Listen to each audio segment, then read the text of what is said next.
Big Bill Haywood.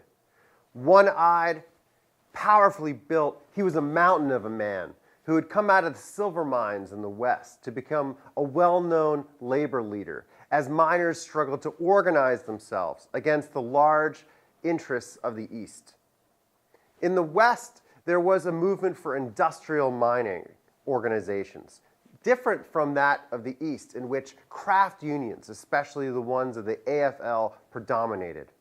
These unions were crushed by the reasons why unions lost again and again and again in the late 19th century: the overwhelming use of force by the state, the lack of organization and resources by the workers.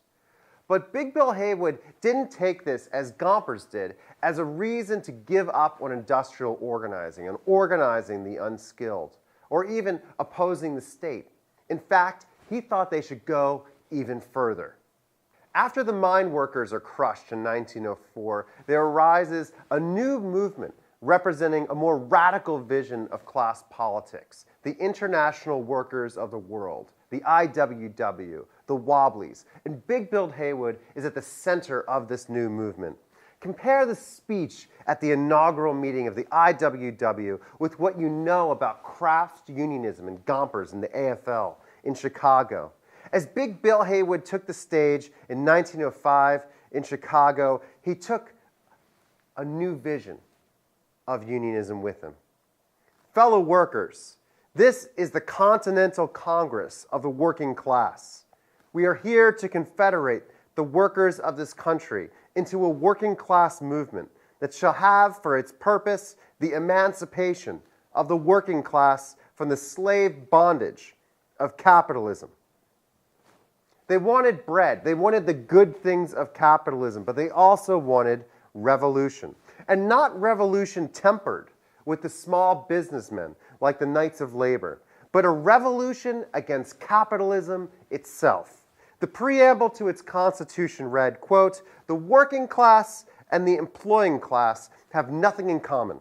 There can be no peace as long as hunger and want are found among the millions of working people, and the few who make up the employing class have all the good things in life." All the good things. The very nature of capitalism kept those good things which it produced away from the workers. This is the central tenet of the Wobblies. The best way to express the radicalism of the Wobblies is through a pamphlet released by a guy named William Foster around 1911, 1910. And he came out of the Wobblies. He spoke on their behalf. It was a pamphlet called Syndicalism. Now, syndicalism emerges in France, but in America, it gets a new tongue, a tongue spoken by the Wobblies. Their vision of the economy left no middle ground. There was no way to work with capital.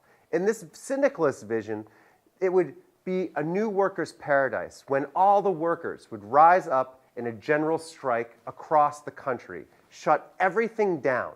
Now, this vision of the general strike was like any other strike, only bigger.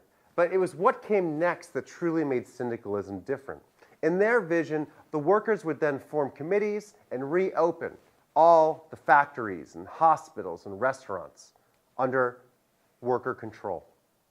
This radical vision, espoused by people like William Z. Foster, was something far outside the bounds of conventional unionism, and certainly far outside everyday worker demands. Meanwhile, in Lawrence, Massachusetts, the textile mills were grinding the life out of their workers. Now, the hours were long and the wages were low, but the best way to express this is not in terms of money or time, but in terms of life and death. Workers on average did not live to be 40 years old, whereas doctors and lawyers regularly lived to be 70. Weakened by work, by housing, by poor diet, it sapped the very life out of people. Consider tuberculosis, a widespread disease of the period. When 70% of mill workers who got tuberculosis died, this wasn't a consequence of the medical knowledge at the time. Only 6% of farmers who got tuberculosis died. That's how weakened mill workers were. And so reformers in Massachusetts desired to reduce the amount of time that people worked. from 56 to 54 hours. Now, this wouldn't be a bad thing, except there was no provision in the reform bills to actually maintain the same wage levels. So workers saw their paychecks being cut. It's out of this that emerges the most important strike of the teens, perhaps, the Lawrence Strike of 1912, also known as the Bread and Roses Strike. While the wages were being cut, the perspective of the shareholders in the companies of Lawrence were very clear. One stockholder, a man named Harry Emerson Fosdick, remarked, quote, "There is no question of right and wrong. The whole matter is a case of supply and demand. Any man who pays more for labor than the lowest sum he can get men for is robbing the shareholders. If he can secure men for $6 and pays more, he is stealing from the company." The old moral order of Boston in the early 19th century was completely gone. There was no longer a sense of noblesse oblige by a few holders of stock. In a sense, there was just a distributed sense of stockholders who just wanted to maximize their profits and had no obligation to the workers other than market relationships. The conflict was inevitable. Into this explosive mixture came the IWW. Now, the workers went off strike in the middle of winter in January of 1912, and the IWW, who believed in organizing the workers, went quickly to Lawrence. It was both Big Bill Haywood and a guy named Joseph Etter, who had cut his teeth in the Chicago labor movement, who went there to try and organize the workers to extract concessions from the management of especially the biggest employer, the American Woolen Company, as well as to radicalize the workers, to help them understand the syndicalist vision of the economy. There was a strike on a Friday, and things were relatively disorganized. And then the next day, there is a meeting in the middle of town. In the middle of the afternoon, after a succession of alternately denouncing William Wood, who was the CEO of American Woolen Company, and calling for peace, after all these speakers came to the stage, finally, Joseph Etter of the IWW comes to the stage.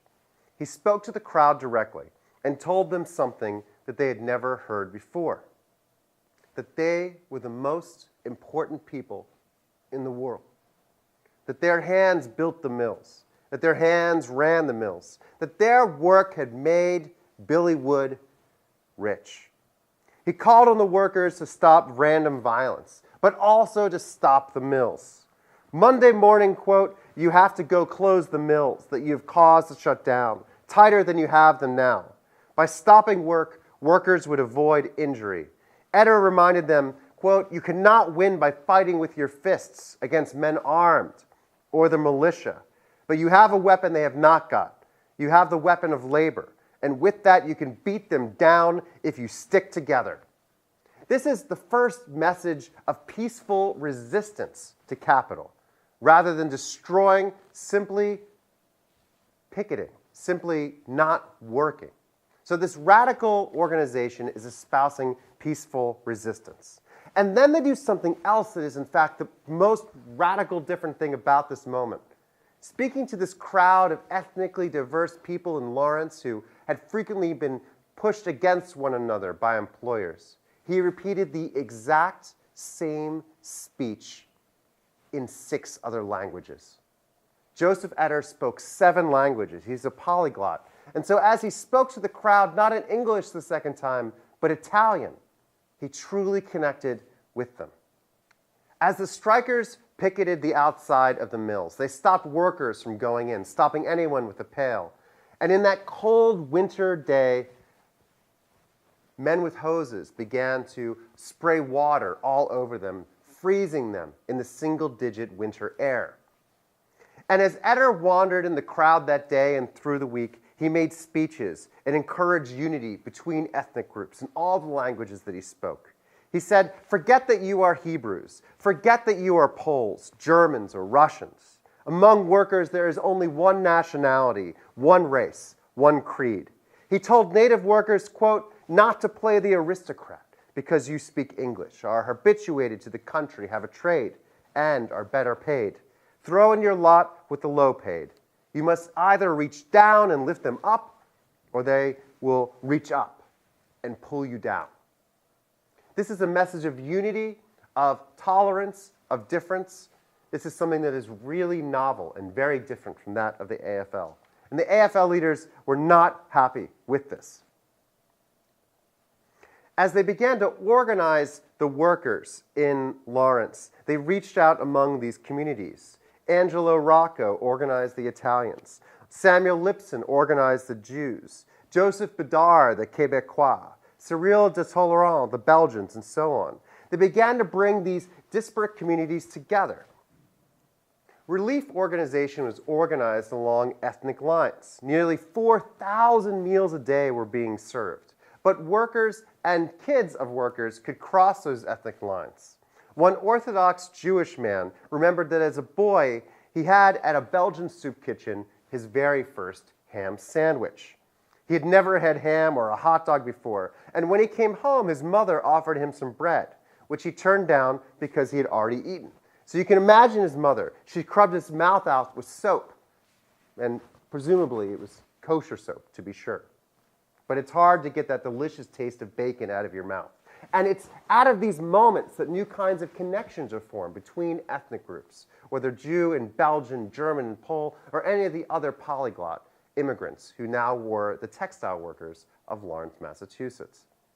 But it was not just these kinds of connections between workers and ethnic groups that made the strike successful. It wasn't even really the picketing at the factories. It was the way in which now, in the era of mass media, that it's possible to represent these strikes. The parents of the strikers sent their children to New York so that they could rely on resources there. And in New York, there were vast celebrations, children with signs walking down Fifth Avenue.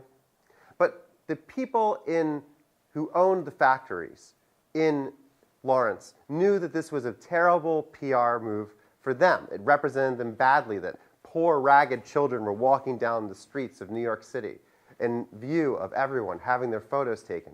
And so they told the local sheriffs to stop the children from getting on the trains. Well, the sheriff was perhaps a little too over-anxious, because what happened in 7 to 8 seconds was the clubbing of women and children to prevent them from getting on the train. And this clubbing of children, this clubbing of women, no matter what you think about the relationship of labor and capital, did not go over okay in the popular media. And so there was a capitulation of the American Woolen Company to the workers. In the aftermath of this, the IWW arranged through negotiations for raises, not just for the highest paid workers, but also the lowest paid workers. A reduction in and totally no blacklisting of the workers who had gone out on strike. So this took 2 months, and there was a radical element organizing it. But in the end, the IWW didn't really do anything that was very different from the AFL. They negotiated for better pay. They negotiated for protection for striking. And so even though they had a radical agenda, the actual results of the Wobbly strike, of this bread and roses strike, this strike not just for bread but for roses too, meant that the Wobblies had been successful, but again, workers themselves did not care about this larger political radicalism, just as they had not cared for the Knights of Labor.